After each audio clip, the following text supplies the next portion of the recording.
Hi, Keith. Oh, hey, girl. Hello. Welcome back. Thanks. How are you? I'm good. Oh my God, you can see my dog sleeping on the bed back Oh, I'm so there. happy there's going to be interference. Oh, He's here. He's here. He's here and he's tired. He's a very sleepy coworker. I want him to love me. He just wants to nap all day. Actually, I think that's why I even stumbled across your page and I was like, oh my God, she's got a dog. Follow. She just banging He around. gets a lot of attention. He actually has He's his own page, yeah? Yeah, he does. He has his own Instagram page. I haven't posted on it in a while, actually. Maybe I can get him back on Oh, Instagram during the quarantine. that, why not? Because I'm sure he's like highly entertaining. Oh, he is. Lots of walks, I'm sure. Yeah, he's been going on a lot of walks. He plays in the backyard. It was raining here all day yesterday, so he didn't do much, but he gets cranky and he like wants you to sit down so he can sleep on you. So sometimes It's it's hard always to, nagging to like sit down, mom, sit down, mom. yeah. I want to be in He's your like, lap. yeah, and if I sit in a chair that he can't get on with me, he literally gets cranky and he'll like whine at me. Mm-hmm. Mm-hmm. Yeah. I had a people. She was super, super needy like that. She wasn't like attached to me. It was like walking around following and just Yeah. running. Yeah. I think it's the bull breed. It could just be any dog, to be honest, but Yeah, he's cute though. He's very cute. I take it. I embrace it. I love him. So I am so very excited that you reached back out when I put in like an all points bulletin, like, hey, let's talk, let's have a conversation, let's hang out. So I'm super excited. Yeah, I've been following you for a while and you've had a little same. bit of a journey in a short amount of time. And Yes. I found that very interesting and I can relate to that because I did that as well between like moving pretty and ink states. Oh, And okay. yeah, so that was interesting. That was 9 years ago when I did that and like rebuilt her here in Columbus. So I found Wow. that really interesting and relatable to you that you were able to like hustle. Like you're like Yeah. in this city and then you're in the next city. Can you tell me a little bit like about that? Yeah, so I started in New Jersey. I'm born and raised in Jersey, and that's where I'm back home. So I started my permanent makeup journey in New Jersey. I did my primary training. The regulations here are very, very strict, so the training is a Yeah. lot. Um, Where I was originally trained, so I know a little bit. Oh, okay. Yeah. Yeah. So, it's not just like you can't just go take a microblading class. Like I had to take microblading after my primary because they don't even do it in the same Almost like an training. apprenticeship. Yes, and there actually is an apprenticeship in New Jersey. Yeah. So, I had originally went to cosmetology school. I worked as an esthetician and I did a lot of I was like a full-time body waxer and I really liked it. I did a lot of brow shaping and waxing and like fill in with Right. makeup. And that's when I really started to investigate the whole permanent makeup thing. And that was back in like 2014, 2015. And I finally decided that I wanted to do it. So I finally bit the bullet and did the training because it was really expensive. And, it Yeah. was going to be a big change. So I finally did it. Shortly after I finished my training, my long term boyfriend at the time, we're no longer together. He got a job offer in Kentucky, so Okay. I moved to Lexington, Kentucky. Um, Okay. and it was so short after my initial training that I got out there and I was like, I have to just do this. Like, I just have to figure this out. I had never been to Kentucky until the day I moved there. I never, I never Girl. went. Okay. I was just Okay. like, we're moving, okay. Yeah. You just handle it. Yeah. You just figure it out. So yeah, so I got out there. I started making connections. I started with whoever and anyone. I ended up being able to rent a room out of like a full service kind of salon out there. So I rented a room.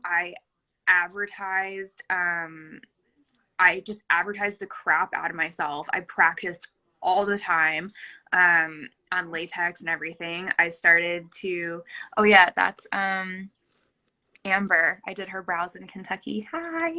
Um, Awesome. Hi, so Amber. I, yeah, I hit the ground running out there. I started to build up a clientele fairly quickly. It was a little bit of a surprise. And then shortly after I was independent. And then there's a cosmetic tattoo studio in Lexington called Feather and Blade. And I linked up Oh with yeah. her and I Okay. started working for them. And I love them to death. Holly is the owner. She's amazing. The other girls that work there now, I worked with Katie personally. They have two other artists that I didn't have the pleasure of meeting when I was out there. But yeah, I really, really enjoyed working in Lexington. I love that shop. It's still, I highly recommend it to anyone still in the Kentucky area, like Lexington and Mhm. Louisville. She has two shops now. And then I was still in Kentucky, and I decided I really wanted to get out of Kentucky. So how long were you in Kentucky for? 2 years. Okay, so you built for about 2 years and then you made the leap again. And I think that's when I found you and I was like, oh, that's Okay. a cool name. And then I saw that you were moving. Where did you go? Austin, Texas. Texas, yeah. And I love Texas. I love Do Austin. you? I've never really, I've traveled through it actually recently, but I haven't Okay. spent very much time. So fun. I highly Yeah. recommend it to anyone who wants to travel to a new city within the US. Like, it's a really cool weekend trip. There's typically tons of stuff going on. It's beautiful. The food's amazing. Yeah. I, So yeah, I moved down there, and again, I did pretty well. I started out in a tattoo shop down there that it's a shop that's been in Austin for 20 years. So I okay, was so working well there. established. Yeah. Yeah, it was a well-established shop. I was dating somebody down there. Um, I loved it, but I got really, really homesick and Mm. decided to journey back home to New Jersey. And now Jersey. here I am. Yeah. So How long have you been in Jersey? I moved back to New Jersey last April. Okay. So just about a year. Yep, coming Yeah. up to a year back. Okay. So let's see. You were in Jersey for how long before Kentucky? Were you able to get like some of those other client, your like original clients No, back, or no, I didn't even you it made was the leap? so quick that I actually didn't start working in New Jersey. I like finished my training and we moved like a month later. Oh, So okay. Okay. Okay. I didn't even Okay. really get started here. Okay. So So when I came home to New Jersey yeah. last year, this was actually the first experience I had working in the state and taking clients and everything. And it was so different than Kentucky and so different than Austin. It was a lot slower.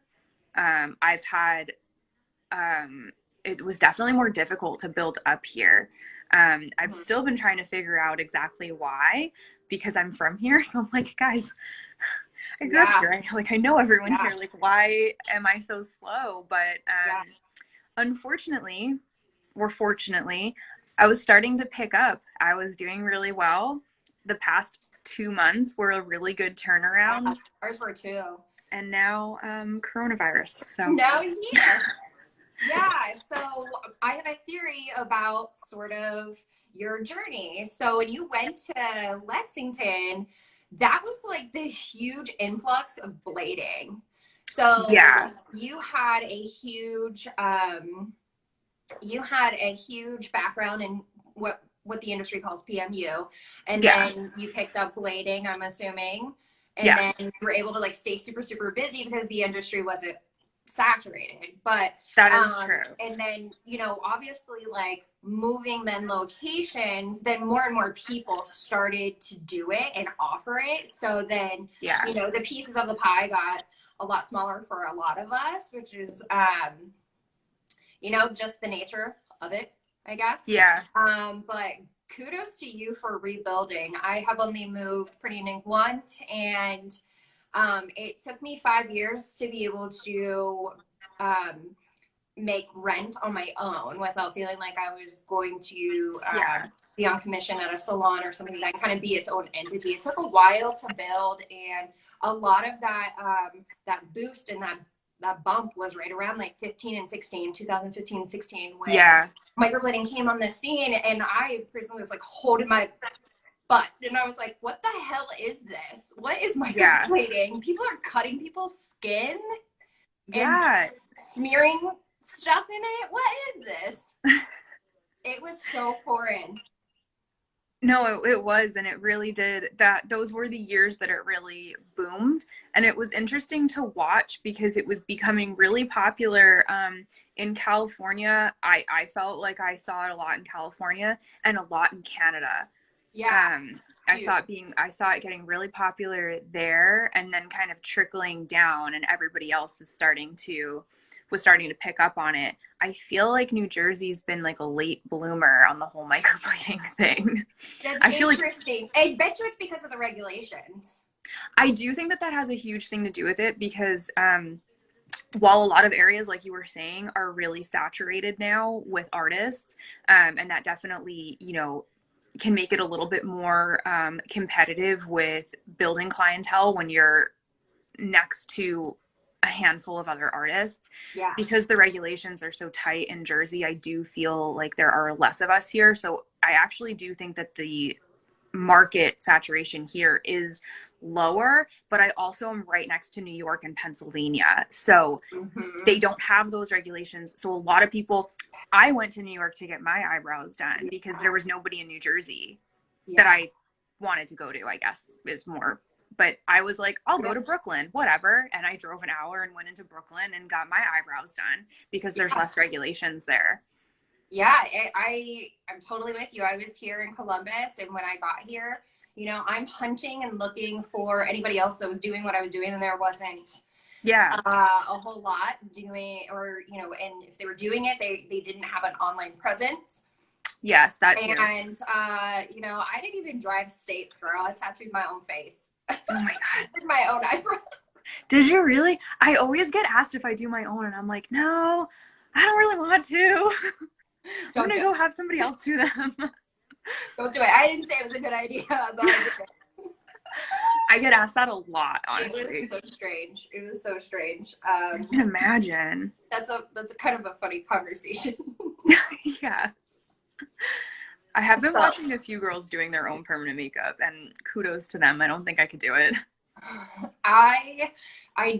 Oh man. So microblading wasn't a thing when not here anywhere. Like I was able to do it when I did mine. And so I had a machine, and I was in the mirror, and you know, it's really runs best if it's vertical, right? Yes. I'm like in the mirror, and you try to like stretch the skin with one hand and like trying to work, and you're pretty much working with one eye, and like you know that bitch waters. You know, you're like, oh, it's just like, it was such a bad idea, but I did it. I did them both. I don't know how you did it. I did it, and I was totally stoked about it. I was like, F it. I was like, they're really like saturated with color, a lot of, you know, deep areas, because I did use numbing, but I couldn't see depth. It was just a bit of a disaster.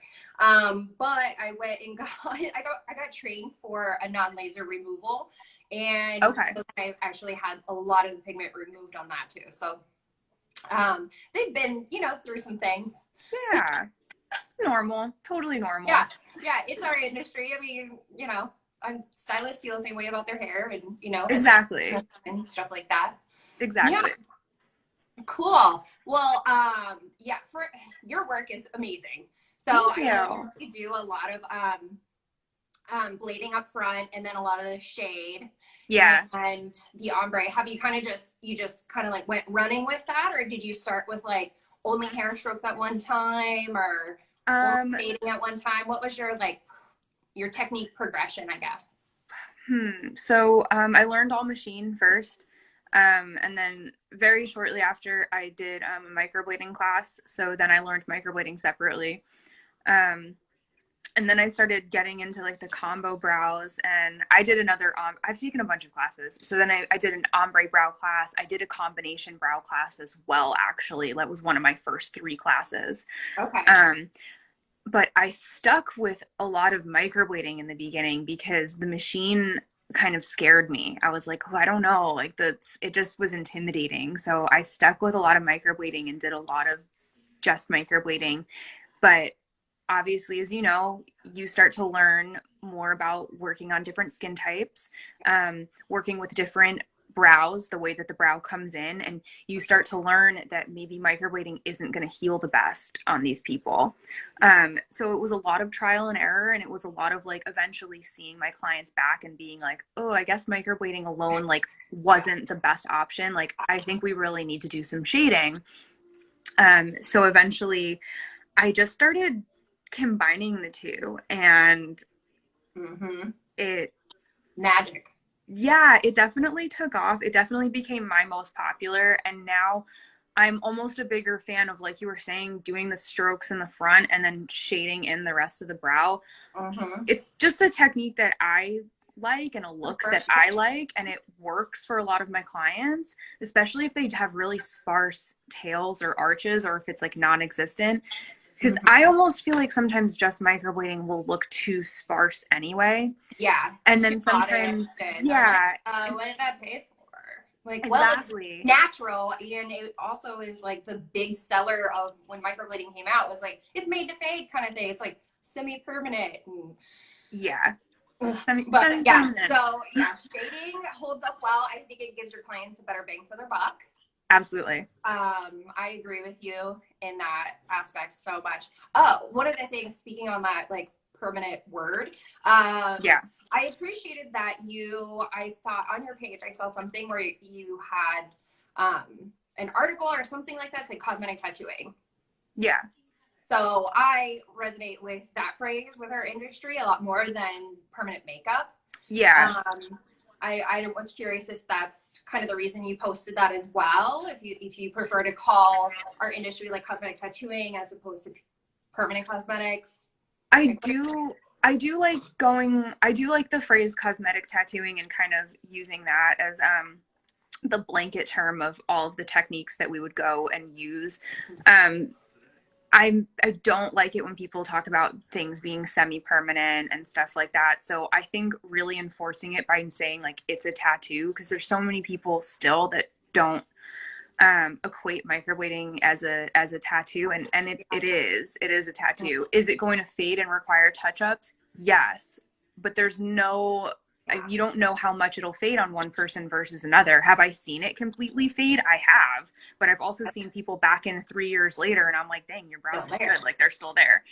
So yeah, I like cosmetic tattooing over permanent makeup and permanent cosmetics. It's just, it's what I've said the entire time I've been in it. So yeah, it's always like kind of made me like, because I am a collector of tattoos and body art, and I mean they put it in so that they don't have to do touch-ups, and that's like more legit. I will say I have never had a touch-up on a regular tattoo before. I've only had one. That's another story. I've only had one touch-up, some cover-ups, but yeah.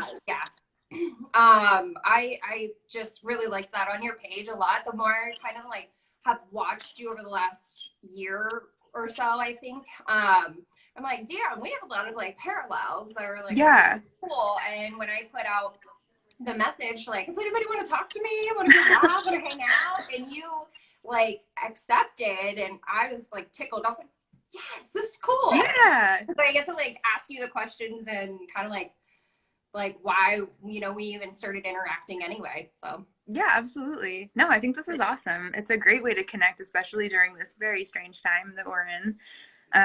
But yeah, I do think that we have a lot of similar viewpoints and whatnot on the industry and everything. And you've been in it longer than me too. So it's been a roller coaster, girl. Yeah. It's been a roller coaster. I went live last week and I was telling everybody, like, you just need to learn to adapt, as things happen, because there's going to be so many roller coasters in life, but this is like a huge one.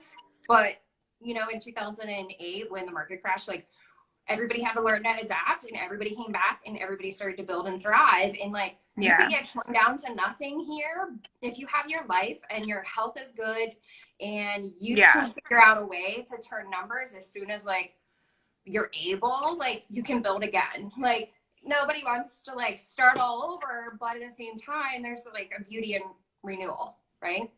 Definitely. And I think we're unique in the sense that we have a very specialized skill, and it can't be taken from us the way that some people unfortunately could lose like a job with a company. Sure. Like you're saying, we're going to be able to build up again. We're going to be able to start taking our clients again. And I can't wait for that. I know. But I'm nervous. I am nervous because I don't know what the time period's going to be. I don't know how long it's going to be, but I'm ready to jump back into it as soon as we can open our doors. I'm ready. Just tattoo and browse on anything that moves. Literally. I mean, I have my practice skins out today. Cool. I'm like, I have to just, I want to at least do like a brow a day on latex just to, yep. I don't know, practice. Yeah, absolutely. I had the intention of wanting to do that as well. I have not yet. Truth be told, I've only been on like quarantine for a week now. Yeah. But, you know, kind of getting your bearings, and there's a lot of other stuff outside stores. Like I found myself binging Instagram and just like, feeding myself so much information to like be informed, not be scared, be, you know, super safe, and help inform others. So that was like my mission all this week. And now it's like, okay, let's also put that on the shelf and nurture that. But here's also where Pretty in Ink is, and needing to like focus on some of that. So practice is going to be on my my list. Absolutely. I have some plastic skins here. Plastic skins, latex, whatever. I have that. I brought my machine home. You know what? I'm probably just gonna like start tattooing inanimate objects. Might as well. Like, oh, that one. Why not? No, but so do you have speaking of quarantine, do you have any special snacks that you've like honed in on or been binging or like revisited since this began? Snacks. I eat the worst snacks. I've been trying to eat more fruit, so I've been eating fruit, but man, what is Chips it? Ahoy, Chewy Chips Ahoy. Yeah, girl. Jalapeno potato chips. Shit. My mom made Chex Mix, and it's actually like really amazing. She made homemade Chex Mix, so that's a good one. Does she deliver, or like, you know, mail and deliver? Possibly, if the post office is open.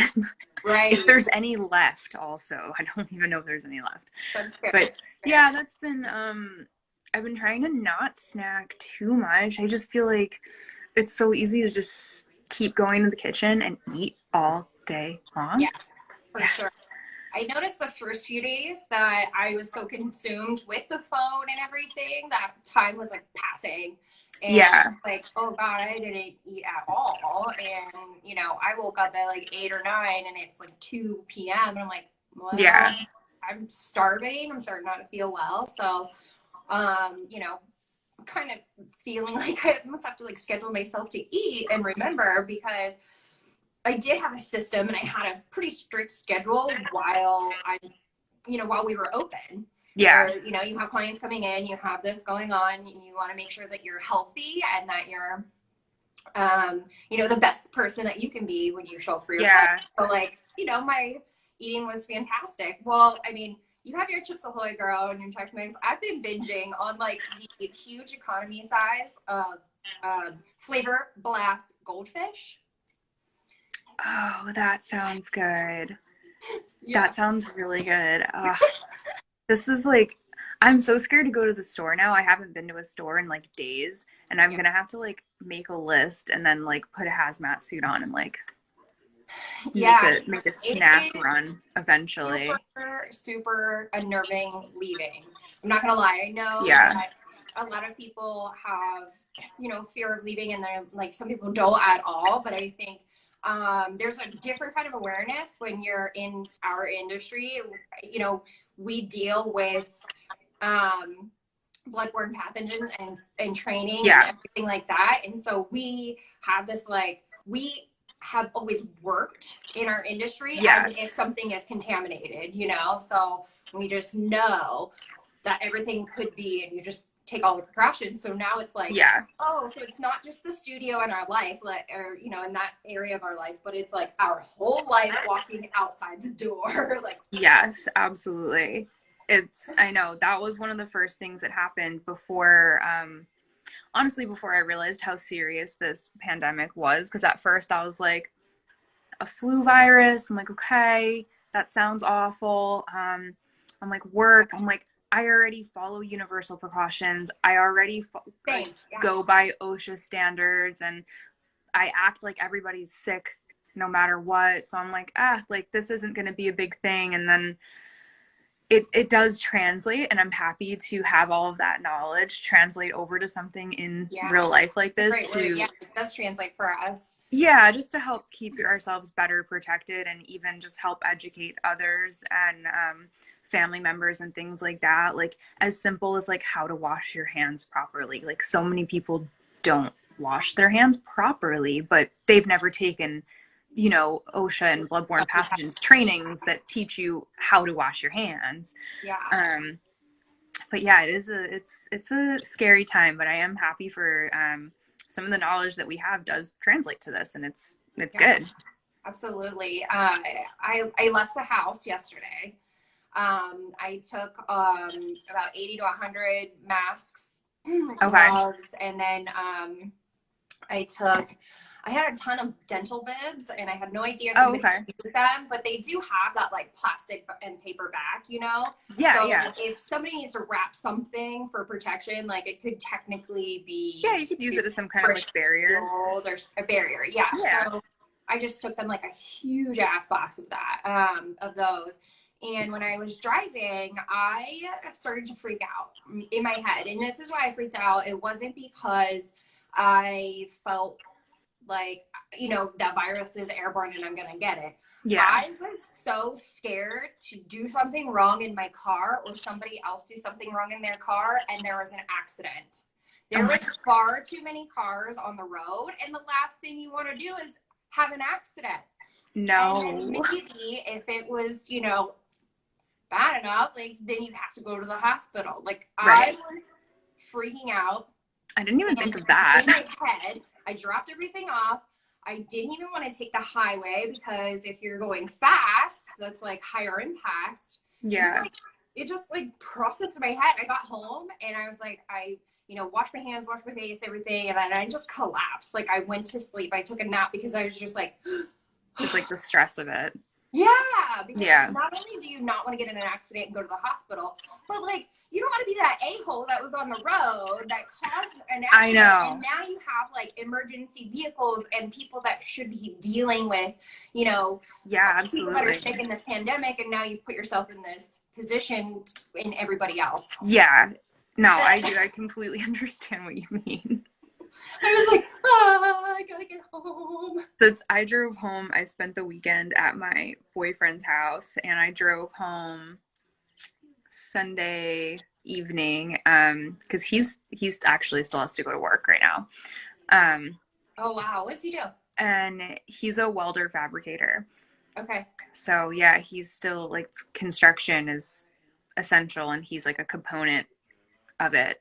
Even though construction is shut down in New Jersey. I don't know. But is it? Okay. Yes, but he, for right now, still has to go.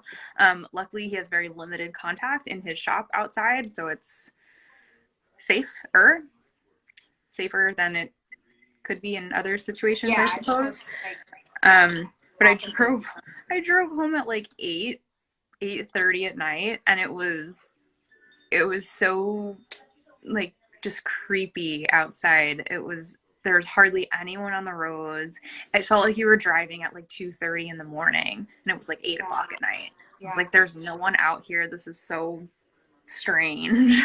It is. It's very, very strange. So I'm downtown Columbus, and it has been so quiet, and I'm welcoming it. It's a lot of kind of like noise and, you know, just day-to-day traffic, and I am so thankful to not hear school buses. I'm not gonna lie. Yeah, I could see that. There's some positives. The beeping of the like beep, beep, beep, beep, beep, please stand away from the bus. We're not leaving. Like I would hear that and it would like ricochet off of other buildings and Yeah. my window and stuff like that. So, sorry, not sorry, but The quiet's nice. the quiet has been nice. Very, very nice. So if I calculate back to cosmetic tattooing, so you've been on this journey with it for about 5 years? Less than that. I went for my first training in 2016. Okay. So yeah, 4-ish. But you were an esthetician. Yeah. How long were you an esthetician before? Oh, I've had my full cosmetology license since I was like 21, and I turn 30 tomorrow. You do? Tomorrow's Yeah. your birthday? Yeah. Holy shit. Yeah. It's a quarantine. Fantastic, I will say. I'm looking forward to it. I think it'll be nice. It'll be, I wish I wasn't quarantined for it, but it's fine. Yeah, I know. I wish there is something that I like, you want to do this again tomorrow? But like, have a dance party for your birthday? Oh my God. Let's get all of our clients together on Zoom, and then we can have a dance party for Corinne's birthday tomorrow. A big birthday party, a big virtual party. Yes, that would be fun. But yeah, so I went to cosmetology school. I was 21 when I went to Cosmo school, and I dabbled in hair. I hated it. What you're saying? Yeah, Wow. You have no idea how bad I wanted to go to cosmetology school. I wanted to go all throughout high school. I wanted to go to beauty school, and I wanted to do hair. And then I finally, I went to college first for a minute, and then I dropped out of college, went to beauty school, started working in salons, and was like, no, don't like this. Yeah. No. Don't want to do that. But there was something there somewhere. Yeah, it just wasn't hair. So I went to Makeup Forever Academy in Manhattan to do makeup. Wow. So I did makeup, and then I got into the whole waxing thing and went with that. I did facials, waxing, and stuff like that, and that's I really enjoyed. Okay. Not as much as I enjoy doing brows. Esthetician. What's that? So not as much as I enjoy doing just eyebrows. Just eyebrows? Yeah. So you don't wax anymore? You don't offer? No. I have here and there for a good friend of mine who I worked for, actually. Sometimes I'll go stop in her studio if she has like a girl out or something. Like I worked there maybe 2 or 3 times this past summer. Just to help out when they had people on vacation and stuff. But no, I have my license. I still maintain it. But in New Jersey, you can't do the 2 services in the same location. So. Oh, location?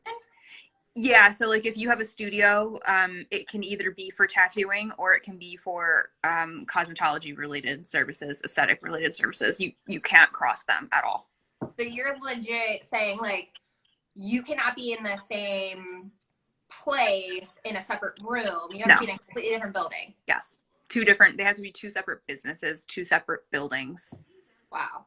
Yeah. Wow. New Jersey's very strict. So like you couldn't come into, the studio, it couldn't be a studio where you come in and you have private rooms for cosmetic tattooing and then maybe like a wax and a facial room or like anything like that. Like they can't be in the same building. Okay. So unfortunately, based on that, like I just do cosmetic tattooing full time, and I work out of a traditional tattoo shop. Actually, I'm the only cosmetic artist in there. Okay. How's that been? So I kind of gave up aesthetics because I can't do them both. You can't do them both in the same spot, and jumping around is a lot.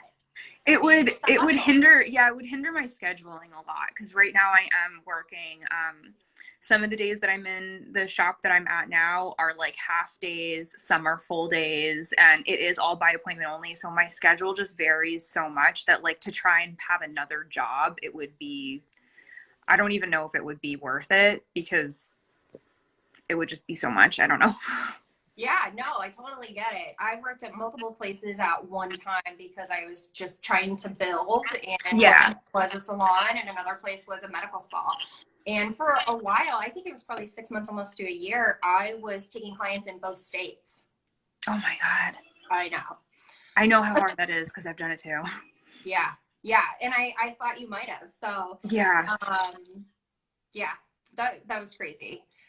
Do you like being at the tattoo shop? Oh, I love it. Yeah, I love Yeah. working in a regular tattoo shop. Yeah. So the shop in Kentucky was a cosmetic studio only, and it was really amazing to have such like a supportive team of Yeah, girls, wow. I've and never experienced that. it was really, really awesome. And then when I moved down to Austin and I was working in it was another traditional shop, and I just really enjoy it because I've always loved tattoos. I've loved getting tattoos. I like being in tattoo shops. Yeah, So it was really like normal and fun for me. So when I came up here and got connected with the shop that I work in now, it works really well. I really, really enjoy it. that's awesome. That's awesome. I do miss that vibe a little bit. I like the vibe. I know there's some people that every once in a while I'll get asked. A client a few months ago actually asked me, she's like, why do you work in a tattoo shop? Why don't you want to work in a salon? And I was like, oh, well, I can't in Jersey. So that's the one reason That's is the easiest, unfortunately yeah. like I can't do that. And I was like, but I personally really like it here. So, Yeah, it's good for absolutely. me. It's a cool vibe, especially if it's got like a really good culture.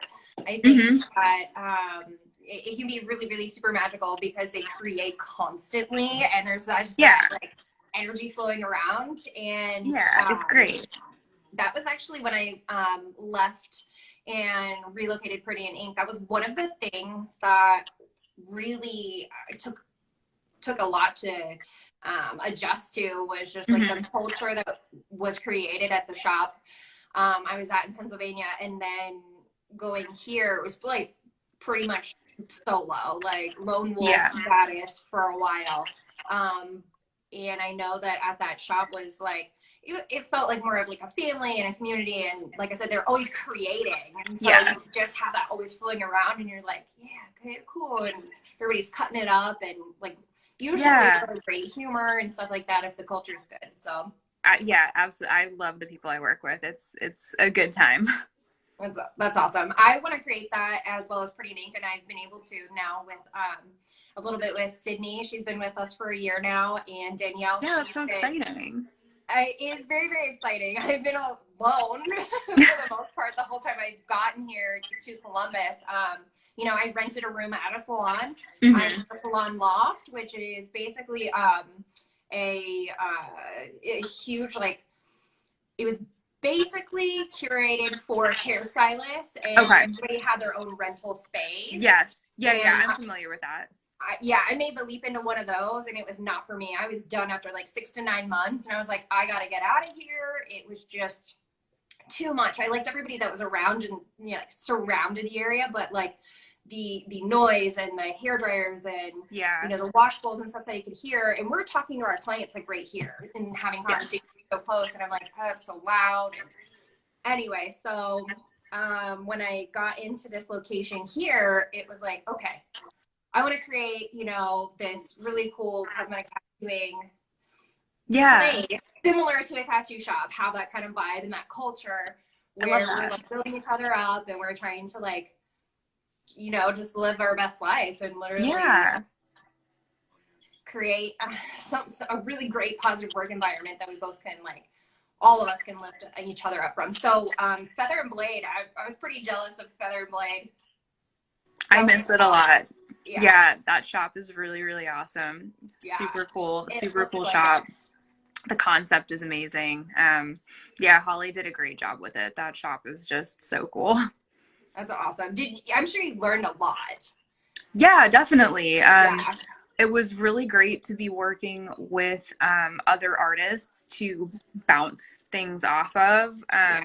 It's You huge. know, we would, one of us would use this blade, somebody use another blade, different pigment lines, all stuff like that, like tips and tricks on like what we each did to map brows, how to take pictures. Like, yeah, it was all like we could collaborate on basically all of that. So it was really nice to have those like-minded people. We all went to Dallas together and did an advanced training. So Oh, that's cool. yeah, so we did a lot of cool stuff, and it So was important. really cool. And that's awesome. Like I've never experienced that, and the closest I've gotten is now in this past year with Sid and Danielle. So we are, you know, in our infancy with all of that concept. So it's super cool. We are looking, you know, to add to and that's really exciting. Yeah. So I also know from looking at your page about you're really into skincare and beauty. Love skincare. Beauty products, yeah. What has been your go-to like this last week, 2 weeks? What has been like what you put it on and you're like, oh gosh, you're so good. Makes me feel better. What is that product? I think it is the Paula's Choice Omega Plus complex serum. It's like this okay. Yeah, it's this like omega fatty acid serum. It doesn't have a really liquidy serum feel. It's a little bit thicker, but it just feels like comforting. That's awesome. It makes your skin just feel like hydrated and plump and like fed. Like it just feels like so good. It's supposed to support like the natural barrier of the skin and all that kind of stuff. So it's really hydrating, and that's probably been my go-to. I've also revisited the what is it? Oh my god, I want to say Glam Core. That's not it. That's a light. Glam Glow. Glam Glow. Okay. The Glam Glow. What's Glam Glow? Glam Glow, it's a brand from Sephora. They have a lot of really great face masks. So the Glam Glow, I think it's like super clearing mud. Glam Glow super clearing mud, something like that. It's a black mask. It's like a mud mask, but it sucks everything out of your face. Ooh. It's so good. And I got the last time I was at Sephora, they had the little trial ones as like 100-point samples, and I have an absurd amount of Sephora points that I like never use. So I was like, give me like four of those at least. Like, thank you. You're like, I'm sorry, you've maxed out, ma'am. One per person. Yeah, I was like, can I have like more than one? She was like, yeah. I was like, nice. Great. Good. So that face mask, because it is pricey when you buy the jar, it's like a $60 mask or something, but it's so good. So that and that Omega Plus serum from Paula's Choice. I've been like loving Paula's Choice lately. I feel like I have to keep telling people that I'm not like sponsored by them and I don't have any affiliation with them, because it's like they're like everyone's like, what are you using? I'm like, everything is Paula's Choice right now. I'm so sorry, but it just really works. I don't know what to say. They're all really great products. I've never used it, but I'm definitely interested. So it's so good.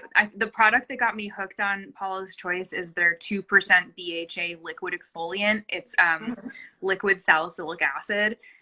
Doesn't matter if you have acne or not. It just like, it's a liquid, so you just dump it on a cotton pad and swipe it over. But it gets down, clears out your pores, minimizes pores, and just like smooths out your skin. It's awesome. I can't live without it now. I started using it a few months ago, and I've repurchased it like 3 times already. Oh, nice. So yeah, it's a staple. It's gonna stay. It's necessary, and I tell everybody to get it. Nice. I had one more question I almost forgot about. We only have an hour on live before it like stopped recording. So one thing that I'm like super passionate about is the health and wellness of our industry as far as like our physical and mental. But and why I'm so interested and passionate about it is in the last few years, I have found a pretty severe awareness in my hip and a little bit of awareness in my right hand, my like tattooed hand. Yeah. So I was curious, do you have any like physical continual things that you have to focus on that you need like to nurture a little bit more because of what you do? I do. Physically, one thing that really helped me is saddle seats, saddle stools. Those really help my posture because they keep my lumbar, my lower back straight, so I'm not like hunching and crouching my entire back. So yeah, back pain is definitely something that I've experienced from tattooing. And it is something that I tried to, I was better about getting massages a year or so ago. I haven't really been doing it much anymore. My hands, I don't often have too much issues with my hands. Honestly, my hands will be more if I'm using my phone too much. And I have to literally like put my phone down and be like something about the way I hold my phone, I like can't. I actually have this new case that has this little loop on it. Okay. Yeah. And that helps. But that and taking a break from social media. I have this little guy. Yeah, like I like have to have something like that. Otherwise, if I'm like completely holding my phone, my hand will. Yeah, but from tattooing, not as much. But I also use a really big grip, which a lot of people like doesn't seem like most cosmetic tattooers are the biggest fan of. But I'll use a really fat grip, and I'll wrap my grip with an absurd amount of what's it called? The sticky tape. Yeah, the Scentsy wrap. Yeah, the Scentsy wrap. Well, what are they? Paper towels? Tattooers just like fold that shit up. Yeah, like fold it, wrap it. Yeah, that's I'll use a really fat grip on my machine, and that helps my hand a lot. And with microblading, if I do a lot of just microblading, I might notice it in my hand a bit, but that's probably like physical wise, definitely back and hand. For mental health, sometimes I just have to get off my phone. I just can't be on it. I have to stop looking at it. I have to stop looking at everybody else's work, everybody else's makeup, everybody else's everything, because I can just get like too much in your head. Just get overwhelmed. And putting my phone down sometimes is the biggest probably it's important thing I can do for my mental health at times. For sure. Do you mind if I ask what machine you use? I have been using majority of my career. I was using the Zion, the Spectra Zion. Recently, I've also been experimenting with the Axis rotary Valhalla machine since it was in prototype last year, and now I'll be. That's definitely my favorite machine as of now, and I'm actually sponsored by them as well. But the Axis rotary Valhalla it's awesome. It's a really, really cool machine. It feels really good. It comes with different sized grips, so you can actually get a fat grip for it. I think it's like a 2-inch grip. You can get like a 1 1/4. I would love to talk. Well, the machine is really, really cool because you can actually change the stroke from the outside while you're working. So depending on what you're doing, you can actually adjust the hit. Like you don't have to take the machine apart. You don't have to change anything. So that's a really convenient thing that machine offers as well. But it's a smooth and easy machine to use. It's so good. Okay, I'm interested. It's similar in size to the Zion, but it has more of I think it's a little bit lighter for one, and the shape's a little bit different, but it feels good. It's just easy to use. Okay, all right, very cool. And you're doing mostly whip, right? Mostly whip. Okay. Mostly whip, unless I'm like lining an outline, or I kind of like etch that in. I don't know how to explain that. And then every once in a while, I don't know if you have to do this too, just depending on the skin, I will pack color in like with kind of circles. Okay. Just depending on the brow and the look and the skin. Of course. One last fun question. What's your favorite piece of loungewear that you wear until you absolutely cannot wear it any longer and you can't wait for it to come back out of the wash? Probably one of my many pairs of Lululemon Align pants. Yeah. I have several. They're all the same. They are all the same exact pair of Lululemon leggings. Oh, but shoot, you're rotating the same ones. I know, it's disgusting. No, I have like 5 pairs of the same leggings from them, but like they're amazing. I love them. But I have like ones that I like more than others. Okay. They're the same, but I'm like, oh, but I want this pair. It's ridiculous. But then I don't know, I just like big comfy t-shirts. This is like a vintage shirt from the 90s. I'm So here for it. I love it. yeah, so Lululemon Align pants. I'm sorry if you haven't tried Lululemon because now you're going to want to and you're going to be addicted. And I apologize in advance to your bank accounts, but they're amazing. Yeah, they're very kind of up there in cost, but when I put them on, I was like floored. So comfy. And if somebody actually has a dupe, I'll take it, but I don't know. They're so good. That's what I'm be lounging in. Lululemons. Right. Well, I love all of it. I'm gonna hit you up for the skincare. Yeah, absolutely. I definitely want to talk about machine work and stuff with you a little bit more in depth. Maybe another time, maybe another live. You know, maybe some personal FaceTime. But of course. Thank you so much for volunteering and putting yourself out here. And yes, absolutely. Thank you. Yeah. Happy early birthday. I'll be sure to give you a shout out tomorrow. And I appreciate it. The big 3-0, girl. It's here. I'm ready for it. Yeah. It's awesome. I love my 30s, not gonna lie. I'm excited for them. So everybody knows how to kind of get a hold of you here on Instagram, and your links are in your profile, and so I think that wraps it all up. I had a lot of questions, but we knocked them out. All right. It's great talking to you, Corrine. Have a good day. It was awesome, Mandy. Thank you so much. You're welcome. Bye. Bye.